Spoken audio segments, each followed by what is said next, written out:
Witajcie, dziś przychodzę do Was z przepisem na pyszny sosik z owoców leśnych. Jest idealny do wszelkiego rodzaju mięs. My dzisiaj podajemy go z pieczoną gęsią, ale do kaczki będzie pasował idealnie i również do innych mięs też się sprawdzi. Mamy tutaj jedną szklankę mrożonych owoców leśnych, oczywiście odmrożonych. Są tutaj maliny, jagody, czarna porzeczka i borówka. Mamy również jedną łyżkę miodu.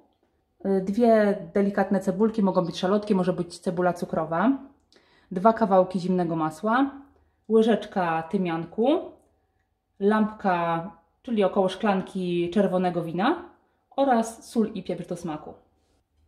Ok, zaczynamy od pokrojenia cebulki na malutkie kawałki. Możemy również ją posiekać.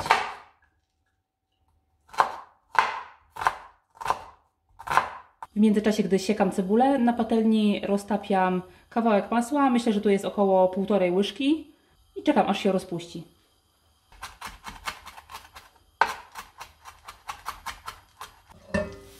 Następnie na rozgrzane masło wrzucamy cebulę.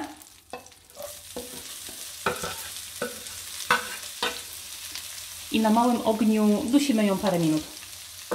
Musimy uważać, żeby nam się nie spaliła. Chodzi nam tylko o to, żeby cebulka zmiękła i się lekko zarumieniła.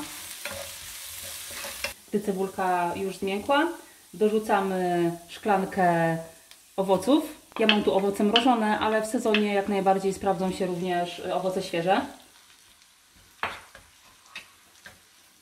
Teraz zwiększamy ogień i dusimy owoce do całkowitego zmięknięcia i rozpadnięcia się.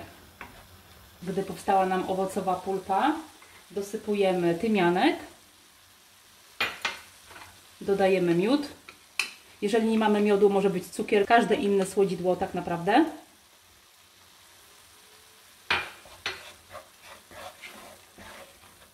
Łączymy i dolewamy szklankę wina. Teraz na dużym ogniu redukujemy sos. Powinien zredukować się gdzieś o połowę.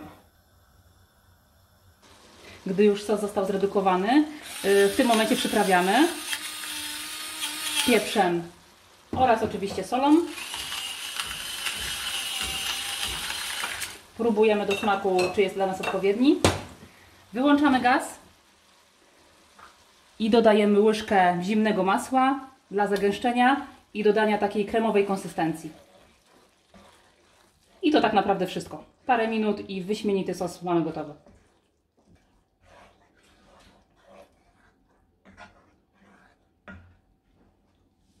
Tak finalnie prezentuje się nasz sosik z daniem, jakim jest pieczona gęś z ziemniakami. Jeżeli ktoś nie lubi mocno kwaśnych smaków, polecam troszkę więcej dosłodzić. My uwielbiamy takie kontrastujące smaki. Zachęcam Was do spróbowania tego przepisu w domu. Zostawcie po sobie komentarz, łapkę w górę, subskrypcję i zapraszam do kolejnych naszych filmików.